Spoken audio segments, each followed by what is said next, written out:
നമസ്കാരം, എല്ലാ പ്രിയപ്പെട്ടവർക്കും ഗിറ്റാർ ക്ലാസ്സിലേക്ക് സ്വാഗതം. ഞാൻ ഈ ബോർഡിൽ നമ്മൾ കഴിഞ്ഞ ക്ലാസ്സിൽ പഠിച്ച എല്ലാ സ്വരങ്ങളും, മ്യൂസിക്കിൽ ഉപയോഗിക്കുന്ന എല്ലാ സ്വരങ്ങളും ഒരു സർക്കിൾ പോലെ എഴുതിയിട്ടുണ്ട്. നോക്കിക്കഴിഞ്ഞാൽ നിങ്ങൾക്ക് നോക്കിയാൽ മനസ്സിലാവും. എ എഴുതി, അതിൽ എ ഷാർപ്പ് എഴുതി, പിന്നെ ബി എഴുതി, ബിക്ക് ഷാർപ്പില്ല, സി ഉണ്ട്, C sharp, D sharp, F, ഇക്ക് ഷാർപ്പില്ല, എഫ്, അങ്ങനെ പിന്നെ വീണ്ടും റൗണ്ട് അടിച്ച് അതേ എയിൽ തന്നെ എത്തുന്നു, ഒരു ക്ലോക്ക് പോലെ.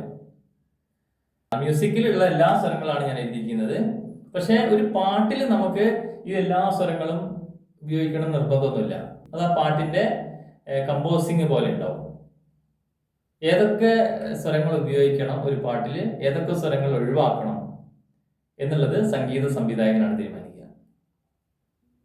LKG മുതൽ എല്ലാ ദിവസവും സ്കൂൾ ദിവസങ്ങളിലും നമ്മൾ കേട്ട ആ ഗാനം, ദേശീയ ഗാനം, എല്ലാ ഇന്ത്യക്കാരും കേട്ട ഗാനമായിരിക്കും. അപ്പൊ ആ ഗാനം എങ്ങനെയാണ് നമുക്ക് ഗിറ്റാറിൽ വായിക്കാന്ന് നമുക്ക് നോക്കാം. നമുക്കിന്ന് ഗിറ്റാറിൽ വായിക്കാൻ പോകുന്നത് ജനഗണമന ആയതുകൊണ്ട് നമുക്ക് ആദ്യം അതിന്റെ നോട്ട്സ് ഏതൊക്കെയാണെന്ന് നോക്കാം. ഞാൻ ജിയിലാണ് സ്റ്റാർട്ട് ചെയ്തത്. അപ്പൊ സ്റ്റാർട്ടിങ് നോട്ട് ജി. ജിയിൽ തുടങ്ങിയിട്ട് ഇതിലെ ക്ലോക്ക് വൈസ് ആയിട്ട് ഇതിലെ പല സ്വരങ്ങളിലൂടെയും കടന്നു പോയിട്ട് അവസാനം ജിയിലെത്തുന്നു. അതായിരിക്കും ആ പാട്ടിന്റെ ഒരു റൂട്ട് എന്ന് പറയാം, ആ പാട്ടിന്റെ ഒരു വഴി. അപ്പൊ ജി ഉപയോഗിച്ചിട്ടുണ്ട്. പിന്നെ ഉപയോഗിച്ചിരിക്കുന്നത് എ ആണ്. പിന്നെ ബി ഉണ്ട്, സി ഉണ്ട്, C sharp, D, E, F sharp, വീണ്ടും ജി. അപ്പൊ ഞാൻ ഈ മാർക്ക് ചെയ്ത ഇത്രയും സ്വരങ്ങൾ മാത്രമേ ആ പാട്ടിൽ ഉപയോഗിച്ചിട്ടുള്ളൂ. അപ്പൊ ആദ്യം നമുക്ക് ഇത് ഗിറ്റാറിൽ നിന്ന് ഈ റൂട്ട്, അതായത് ഈ സ്വരങ്ങൾ പോയ വഴി ഒന്ന് ക്ലിയർ ആക്കിയാൽ തീർന്നു. അതിനുശേഷം നമുക്ക് ആ പാട്ട് വായിച്ചു നോക്കാം. ജനഗണമന ഗിറ്റാറിൽ വായിക്കുന്നതിന് മുമ്പ് നമ്മൾ തേർഡ് സ്ട്രിങ് വരെയാണ് നമ്മൾ ഓൾറെഡി ഗിറ്റാറിൽ കഴിഞ്ഞ ക്ലാസ് വരെ പഠിച്ചത്. അപ്പൊ ഇന്ന് നമ്മൾ ഫോർത്ത് സ്ട്രിങ്ങിലേക്ക് കിടക്കുകയാണ്. ഫോർത്ത് സ്ട്രിങ്ങിന്റെ പേരും കൂടെ ഒന്ന് നമ്മൾ അറിഞ്ഞിരിക്കുന്നതാണ്. ഫോർത്ത് സ്ട്രിങ്ങിന്റെ പേര് ഡി. വെള്ളം വെക്കാതെ ഓപ്പൺ ആയിട്ട് വെച്ച ഡി കഴിഞ്ഞാൽ നമ്മൾ അടുത്ത ഈ ഫസ്റ്റ് ആ ഫ്രെറ്റിൽ വരുന്നത് നമുക്ക് ഡി കഴിഞ്ഞാൽ നമുക്കറിയാം ഡി ഷാർപ്പാണ്. അപ്പൊ ഡി ഷാർപ്പ് വിളിക്കും ഇവിടെ. പിന്നെ ഇ ആണ് വരുന്നത്. ഇക്ക് ഷാർപ്പ് ഇല്ലാത്തതുകൊണ്ട് എഫ് ഷാർപ്പ്. അപ്പൊ നമ്മൾക്ക് ഈ ജനഗണമനയിൽ വരുന്നത് എഫ് ഷാർപ്പ് എന്ന നോട്ട് വരുന്നതുകൊണ്ട് നമ്മളത് ഫോർത്ത് ഫിംഗർ കൊണ്ട് ഫോർത്ത് സ്ട്രിങ്ങിൽ നമ്മൾ ഇവിടെ വെച്ച് വായിച്ചാൽ, അമർത്തി വായിച്ചാൽ ഇതാണ് എഫ് ഷാർപ്പ് എന്ന നോട്ട്. ഇത് ജനഗണമനയിലെ പല സ്ഥലത്തും വരുന്നുണ്ട്. അപ്പൊ എഫ് ഷാർപ്പ് വരുന്ന എഫ് ഷാർപ്പ് 4 എന്ന് ഞാൻ ഡിസ്ക്രിപ്ഷനിൽ ഈ സോങ് ഇടുമ്പോൾ നിങ്ങൾ ഇവിടെ വേണം വിരലമർത്തി വായിക്കാൻ.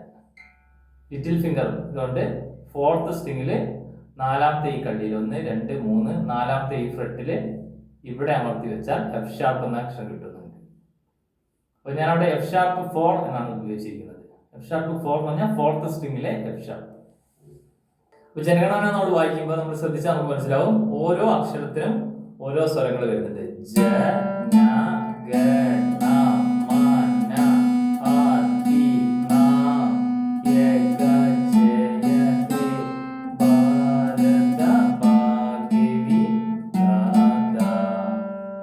ഡിസ്ക്രിപ്ഷനിൽ ഇതിന്റെ നോട്ട്സ് കംപ്ലീറ്റ് ഇട്ടിട്ടുണ്ട്. അപ്പൊ നിങ്ങൾക്ക് അത് സുഖമായിട്ട് അത് ഏതൊക്കെയാണ് എവിടേക്കാണെന്നുള്ളത് അതിനകത്ത് നോക്കിക്കഴിഞ്ഞാൽ അതിനകത്ത് ക്ലിയർ ആയിട്ട് ഞാൻ ഇട്ടിട്ടുണ്ട്. നിങ്ങൾക്കത് സുഖമായിട്ട് നോക്കി വായിക്കാം.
ജനഗണമന എന്ന സോങ് 52 സെക്കൻഡ്സിലാണ് നമ്മൾ സാധാരണഗതിയിൽ ഒഫീഷ്യലായിട്ട് പാടുകയും വായിക്കുകയും ചെയ്യുക. പക്ഷേ സ്കൂളിലൊക്കെ നമ്മൾ പലപ്പോഴും നമ്മൾ പാടുമ്പോൾ ചിലപ്പോൾ നീണ്ടു പോകാറുണ്ട്, കുറഞ്ഞു പോകാൻ കൂടിയൊക്കെ പോകും. അതൊക്കെ സ്വാഭാവികമാണ്. നമുക്ക് ഇത് ഇലക്ട്രിക് ഗിറ്റാറിൽ ഒരു രാഗഭാവത്തിൽ ജനഗണമന വായിച്ചാൽ എങ്ങനെ ഉണ്ടാവും നോക്കാം. അതോടൊപ്പം തന്നെ കീബോർഡിൽ നമുക്ക് ഈ ജനഗണമന വേറൊരു തരത്തിൽ വായിച്ചു നോക്കാം. അപ്പോൾ രണ്ട് രീതിയിൽ നമുക്കൊന്ന് ട്രൈ ചെയ്ത് നോക്കാം.